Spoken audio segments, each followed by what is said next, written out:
Hello दोस्तों, welcome to चांग Vishwakarma academy. तो दोस्तों देखिए, बहुत सारे आपके क्वेश्चन हो चुके हैं, तो आप लोग उसको देख लीजिए।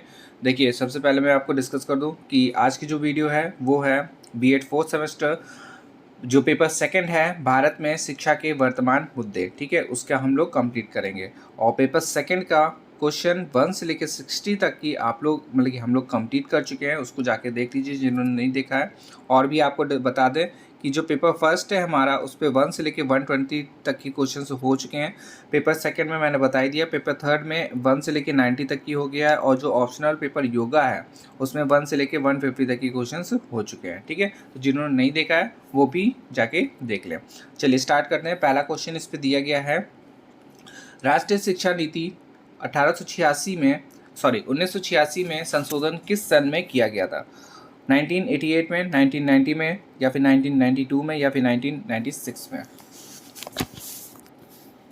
तो इसका आंसर हो जाएगा सी ऑप्शन 1992 में। और फिर कोठारी कमीशन ने शिक्षा व्यवस्था को कितने स्तरों में बांटा है?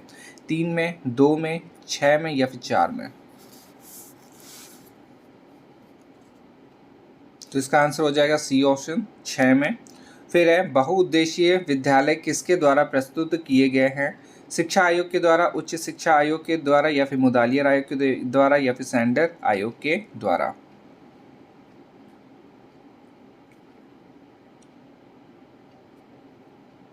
तो बहुउद्देशीय जो विद्यालय है वो मुदालियर आयोग के द्वारा प्रस्तुत किए गए हैं। फिर है, एनसीईआरटी कब एक स्वायत्त शासी संस्था के रूप में स्थापित हुई? 1968, 1961, 1971, 1981?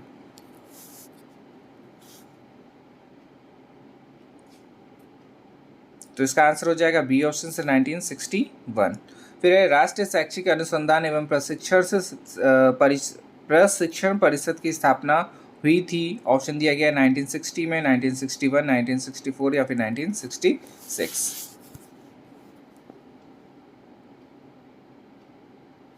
तो इसका आंसर हो जाएगा बी ऑप्शन 1961 में हुई थी। फिर है, राष्ट्रीय एकता कमेटी की अध्यक्षता की थी, किसने करी थी? डॉक्टर संपूर्णा नंद ने, या फिर डॉक्टर DS कोठारी ने, SN मुखर्जी ने, या फिर डॉक्टर राधाकृष्णन ने? तो इसका आंसर हो जाएगा ए ऑप्शन से डॉक्टर संपूर्णा नंद ने। फिर है, NCTE एक्ट संसद में पास हुआ, कब पास हुआ? 1993 में, 1986 में, 1982 में, या फिर 1994 में?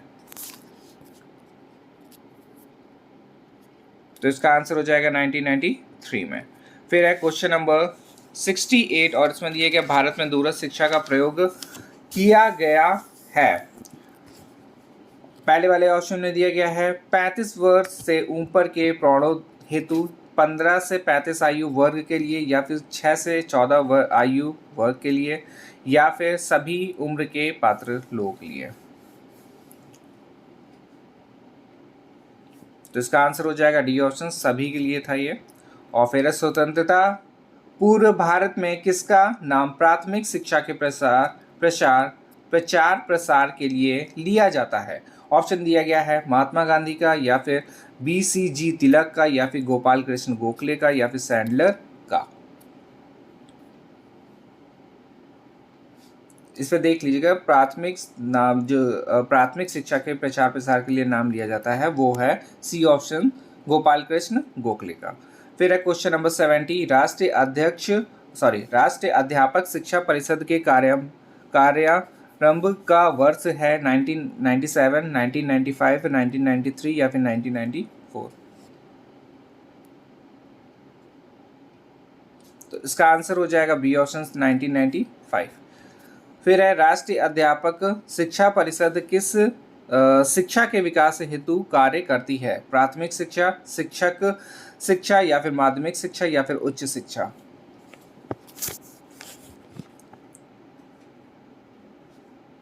तो इसका आंसर हो जाएगा शिक्षक शिक्षा के लिए।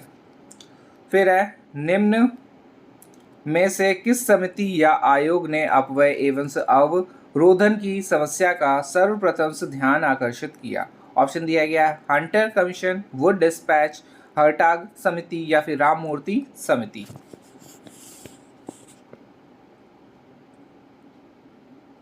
तो इसका हो जाएगा सी ऑप्शन हर्टाग समिति। फिर है क्वेश्चन नंबर 73, गोपाल कृष्ण गोखले ने अनिवार्य प्राथमिक शिक्षा की दिशा में क्रियाशील करने के लिए केंद्रीय धारा सभा के समक्ष अपना प्रस्ताव प्रस्तुत किया। ठीक है, इन्होंने कब प्रस्तुत किया था? तो 19 मार्च 1919 में, 19 मार्च 1910 में, 29 मार्च 1910 में या फिर 26 अगस्त 1983 में।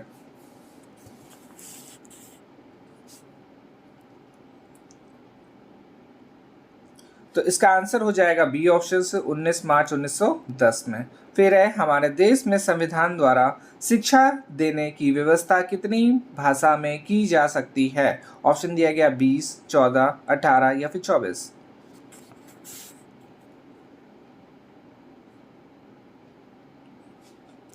तो इसका आंसर हो जाएगा 18 भाषा में।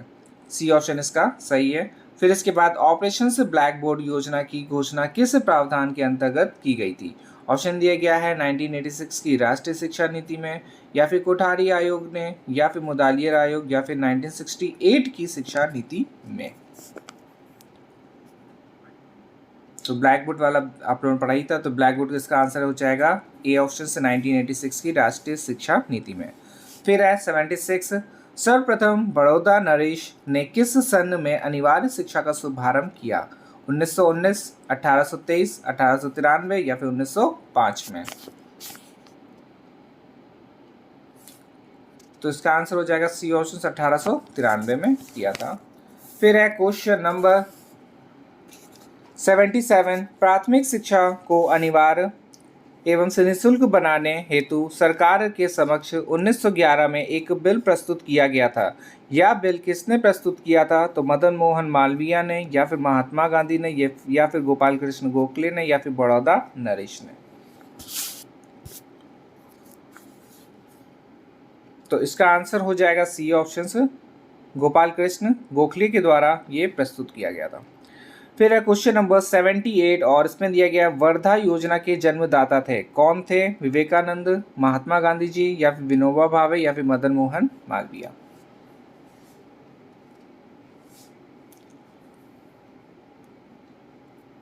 तो इसका आंसर हो जाएगा बी ऑप्शन महात्मा गांधी। फिर है अनिवार्य शिक्षा के लिए प्रायोगिक तौर पर सर्वप्रथम से किसने प्रयास किया? आचार्य नरेश देव ने, सर इब्राहिम रहीम ने, या फिर महाराजा सयाजी राव ने, गायकर ने, या फिर महात्मा गांधी। गायकवाड़ है ये, महाराजा सयाजी राव गायकवाड़। तो इसका आंसर हो जाएगा सी ऑप्शन। फिर है क्वेश्चन नंबर 80, भारतीय संवैधानिक प्रावधान की अनुच्छेद 45 से संबंधित है। अल्पसंख्यकों के हितों का संरक्षण, शिक्षा संस्थानों की स्थापना और प्रशासन करके अल्पसंख्यकों अधिकार से, या फिर 6 से 14 वर्ष तक के बच्चों को निःशुल्क व अनिवार्य शिक्षा आदि, या फिर अनुसूचित जाति की शिक्षा से। तो ये वाला मेरे ख्याल से सभी को याद भी होगा क्वेश्चन। तो इसका आंसर हो जाएगा सी ऑप्शन। ठीक है, 6 से 14 वर्ष के लिए। आप देखिए इसको याद कैसे करना है। यहाँ पे क्या लिखा है? 45 लिखा है, तो 45 आर्टिकल नंबर में सिर्फ आपको 6 ऐड करना है। ठीक है, तो 4, 5, 6 सीरियल आपको मेरे ख्याल से कभी भूलेंगे नहीं। छोटे बचपन से पढ़ते चले जा रहे हैं कि 4 के बाद 5 आता है, 5 के बाद 6 आता है। ठीक है, तो इससे आप लोग कभी नहीं भूलेंगे। और जहाँ आपको 6 याद आएगा तो तुरंत क्लिक हो जाएगा 6 से 14 वर्ष। और जहाँ ये क्लिक हुआ तो आप लोग समझ जाएंगे हाँ, बच्चों के लिए था निःशुल्क एवं अनिवार्य शिक्षा। ठीक है, फिर इसके बाद क्वेश्चन नंबर 81 है और इसमें दिया गया है विश्वविद्यालय शिक्षा आयोग के अध्यक्ष कौन थे? पहले ऑप्शन में दिया गया है डॉक्टर राजेंद्र प्रसाद, डॉक्टर राधाकृष्णन, या फिर मुदालियर, या फिर इंदिरा गांधी। तो इसका आंसर हो जाएगा बी ऑप्शन से डॉक्टर राधाकृष्णन। फिर है राधाकृष्णन कमीशन से संबंधित था उच्च शिक्षा से, माध्यमिक शिक्षा से, प्राथमिक शिक्षा से, या फिर कोई नहीं। तो जो राधाकृष्णन आयोग था वो उच्च शिक्षा से संबंधित था। फिर है उत्तर प्रदेश सरकार का बेसिक शिक्षा निर्देशालय कहाँ स्थित है? इलाहाबाद, लखनऊ, मेरठ, या फिर बरेली। तो इसका आंसर हो जाएगा बी ऑप्शन, लखनऊ में स्थित है। फिर है राधा कृष्णन आयोग की नियुक्ति किस वर्ष में हुई? ऑप्शन दिए गए 1960 और 1948, 1976 या फिर 1984। इसका आंसर हो जाएगा बी ऑप्शन।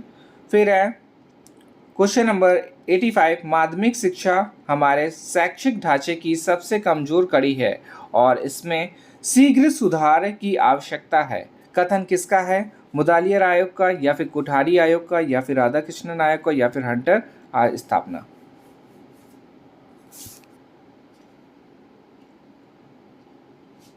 तो इसका आंसर हो जाएगा सी ऑप्शन से राधाकृष्णन आयोग का।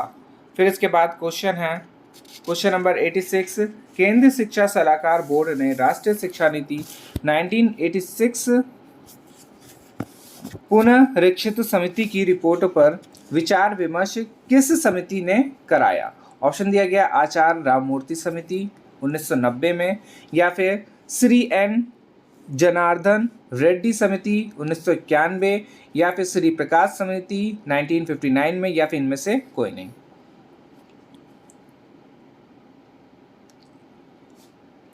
तो इसका आंसर हो जाएगा बी ऑप्शन। फिर है क्वेश्चन नंबर 87, गति निर्धारक विद्यालयों की स्थापना का सुझाव किसने दिया? राष्ट्रीय शिक्षा नीति 1968, या फिर राष्ट्रीय शिक्षा नीति 1979, या फिर राष्ट्रीय शिक्षा नीति 1986, या फिर जी एन जनार्दन रेड्डी समिति 1991।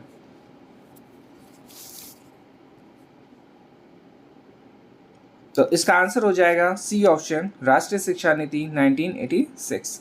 फिर है राष्ट्रीय शिक्षा नीति में जनार्दन रेड्डी समिति ने कब सुधार प्रस्तुत किए? 1988 में, 1989 में, या फिर 1991 में, या फिर 1992 में।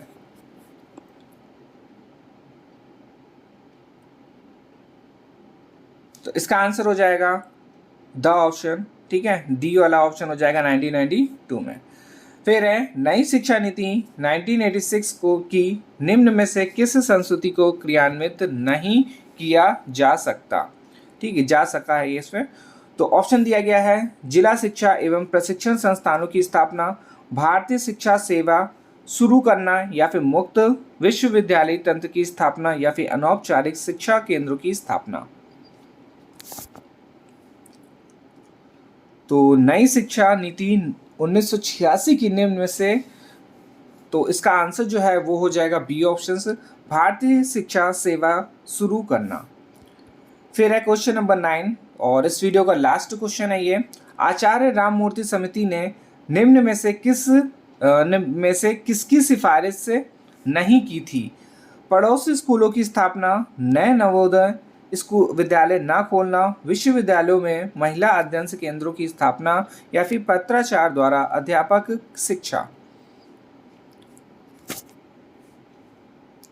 तो इसका आंसर हो जाएगा डी ऑप्शन, पत्राचार द्वारा अध्यापक शिक्षा। ठीक है, तो ये हमारा वीडियो कंप्लीट होता है।